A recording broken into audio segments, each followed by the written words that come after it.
슈팅이 단 한 개도 없었습니다. 월드컵 결승전에서 100년 역사상 처음으로 안녕하세요 축구 본능입니다. 2026 북중미 월드컵 결승전 스페인 대 아르헨티나 세계 랭킹 1위와 2위의 사상 첫 맞대결이었습니다. 오늘은 이 결승전이 어떻게 흘러갔는지 그리고 왜 아르헨티나가 역사상 가장 충격적인 기록을 남기며 무릎을 꿇었는지 낱낱이 분석해 보겠습니다. 끝까지 보시면 스페인이 단순히 이긴 게 아니라 아르헨티나를 처음부터 숨도 못 쉬게 만든 그 전술적 이유를 정확히 알게 됩니다. 한국 시각으로 새벽 4시에 시작된 경기였습니다. 북중미 대륙의 시간대에 맞춰진 일정이었으니 아시아 팬들에게는 당연히 배려란 없었죠. 유럽에서 열렸다면 저녁, 동부 아메리카라면 오후였겠지만 우리는 새벽에 눈을 비볐습니다. 그리고 어쩌면 이게 메시의 마지막 월드컵 경기였을 겁니다. 4년 뒤면 44살인데 골키퍼로 포지션을 바꿀 것도 아니잖아요. 이 결승전은 아르헨티나가 주인공이 되고 스페인이 들러리가 되어야만 축구 역사의 길이 남을 드라마가 완성될 수 있는 무대였습니다. 그런데 여기서 먼저 짚고 넘어가야 할 게 있습니다. 아르헨티나가 이 결승 무대에 오기까지 얼마나 힘든 길을 걸어왔는지를요. 조별리그는 무난하게 1위로 통과했지만 32강부터 중결승까지 4경기 내내 절대 쉽지 않았습니다. 32강 상대는 카보베르데, 비파 랭킹 64위에 이번이 월드컵 첫 출전이었습니다. 우승 후보 아르헨티나라면 편하게 이겨야 정상이었죠. 그런데 카보베르데는 끝까지 물러서지 않았고 결국 연장까지 끌고 가는 접전 끝에 3대2 진땀승을 거뒀습니다. 하마터면 우승 후보가 32강에서 짐을 쌀 뻔했던 겁니다. 16강은 더 아찔했습니다. 상대는 이집트였는데 이집트 골키퍼 쇼베이르가 메시의 페널티킥을 막아낸 뒤 연속으로 2골을 몰아치며 2대0으로 앞서 나갔습니다. 역전패가 눈앞에 보이던 상황이었죠. 그런데 후반 34분 로메로의 만회골에 이어 메시가 동점골을 터뜨렸고 후반 추가 시간에는 엔조까지 헤더로 결승골을 꽂으며 3대2 역전승을 만들어냈습니다. 이집트는 80분 동안 경기를 지배하고도 막판 3골을 내리 헌납하며 무너졌습니다. 여러분도 그 장면 기억나시죠? 그야말로 스노볼이 눈사태로 변한 순간이었습니다. 발강 상대는 스위스, 여기서도 아르헨티나는 연장까지 가는 혈투 끝에 겨우 중결승행 티켓을 손에 쥐었습니다. 중결승 상대는 숙적 잉글랜드, 메시 입장에서는 처음 맞붙는 팀이었습니다. 앤서니, 고든에게 선제골을 허용하며 또 끌려가는 흐름이었는데 잉글랜드가 문을 걸어 잠그려다가 엔조의 중거리 슈팅 한 방에 균형이 깨졌습니다. 중거리 슈팅은 쉽게 말해 페널티 박스 바깥에서 강하게 때린 일격인데 그 한 방에 잉글랜드의 계획이 산산조각 났습니다. 아르헨티나는 기세를 탔고 추가 시간에 메시의 오른발 크로스를 라우타로가 헤더로 마무리하며 2대1 역전승을 완성했습니다. 32강부터 중결승까지 4경기 중 3경기를 역전이나 연장으로 버텨낸 팀. 매 경기가 벼랑 끝이었지만 그 벼랑 끝마다 버텨낸 이유는 누가 봐도 40살의 메시였습니다. 메시는 전 경기를 거의 풀타임 수준으로 소화했습니다. 볼 다루는 기술만이 아니라 경기를 읽는 눈, 플레이메이킹, 그리고 이 나이에 이 체력까지 저는 그냥 신기라고 봅니다. 어떤 감독이든 메시를 중심에 두고 싶다면 4년 뒤에도 메시 전술로 월드컵을 나갈 생각을 할지도 모르겠습니다. 그렇다면 메시가 인터 마이애미를 떠나 유럽으로 다시 이적할 가능성도 있을까요? 그건 또 다른 이야기로 해보죠.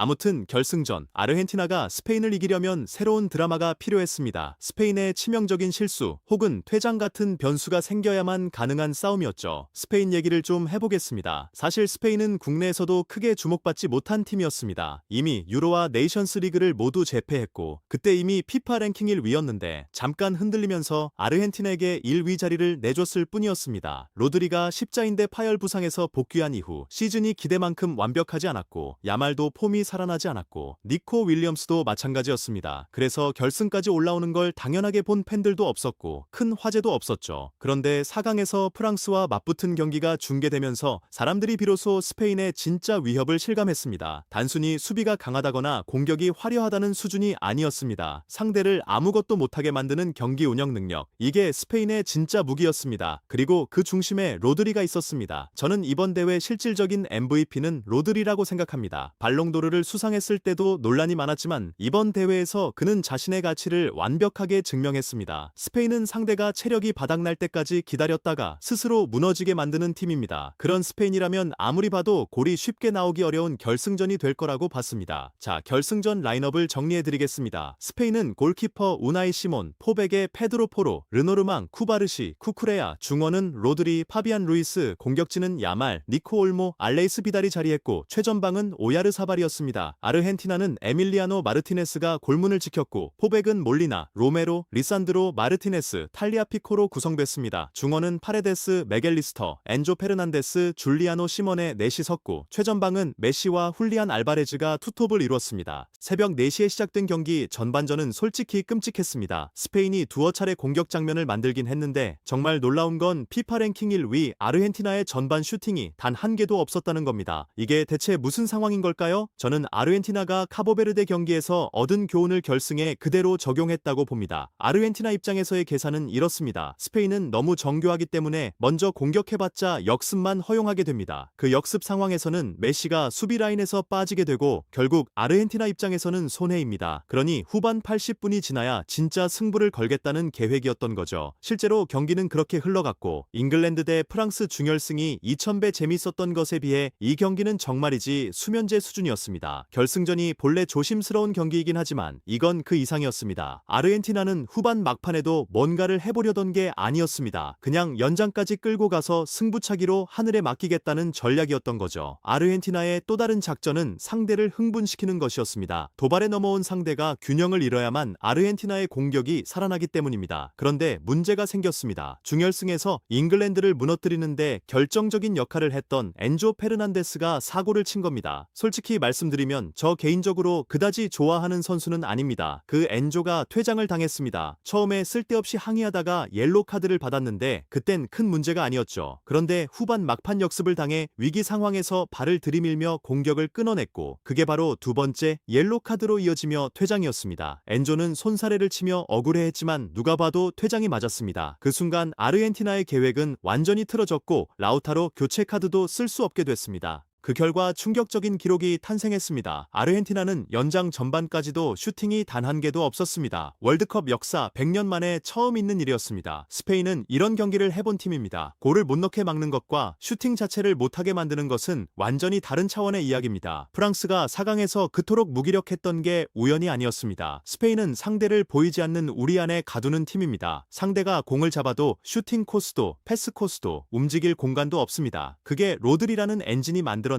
전술적 중력이었습니다. 공간을 통제하는 게 아니라 상대의 의지 자체를 꺾어버리는 축구였죠. 그나마 아르헨티나는 10명이 된 상황에서도 연장 전반을 버텨냈습니다. 메시는 솔직히 조깅도 아니고 산책 수준이었지만 그 존재만으로 스페인 수비진의 신경을 끌어당기고 있었습니다. 이게 바로 메시의 전술적 중력입니다. 직접 뛰지 않아도 수비 두세 명을 붙잡아두는 힘, 그게 아직도 살아있었습니다. 그래서 분위기는 묘하게 아르헨티나 쪽으로 기울고 있었습니다. 드라마가 꼭 골이 터지고 난리가 나야만 완성되는 게 아니잖아요. 결과만 아르헨티나 우승이라면 이 모든 지루함도 전설이 될 수 있는 무대였습니다. 그런데 연장 후반이 시작되자마자 스페인이 실력으로 골망을 흔들었습니다. 요행이 아니었습니다. 그냥 해야 할 축구를 했고 골이 나왔습니다. 그 순간 사실상 경기는 끝이었습니다. 10명인 아르헨티나가 스페인을 상대로 역전골을 넣는다는 건 프랑스에게도 무실점으로 막아낸 팀 대회 8경기에서 단일 실점만 허용한 팀을 상대로 기적을 바라는 것과 같았습니다. 아르헨티나는 결국 월드컵 결승전에서 슈팅을 몇 개 기록했다는 것 하나로 마무리를 짓게 됐습니다. 그게 전부였습니다. 저는 이 결과가 단순히 스페인이 강해서만은 아니라고 봅니다. 아르헨티나는 처음부터 지지 않는 것을 목표로 경기에 들어왔고 스페인은 처음부터 상대가 아무것도 못하게 만드는 것을 목표로 경기를 운영했습니다. 두 전략이 맞붙었을 때 더 완벽하게 실행한 쪽이 우승컵을 들었습니다. 엔조의 퇴장이 없었어도 결과가 달랐을까요? 저는 솔직히 모르겠습니다. 다만 그 퇴장이 아르헨티나의 마지막 가능성마저 닫아버린 건 분명합니다. 이렇게 허탈하게 메시의 시대가 막을 내렸습니다. 좀 허무하지 않으신가요? 여러분은 이 결승전 어떻게 보셨습니까? 아르헨티나가 다른 전략을 썼다면 결과가 바뀌었을 거라 생각하시나요? 아니면 스페인은 어떤 상대를 만났어도 우승했을 팀이었다고 보시나요? 댓글로 여러분의 생각을 꼭 남겨주세요. 이 분석이 도움이 되셨다면 구독과 좋아요 그리고 알림 설정까지 부탁드립니다. 다음 영상에서는 이번 대회 진짜 숨은 주인공 스페인 우승의 설계자 로드리를 집중 해부해보겠습니다. 기대해주세요. 축구 본능이었습니다.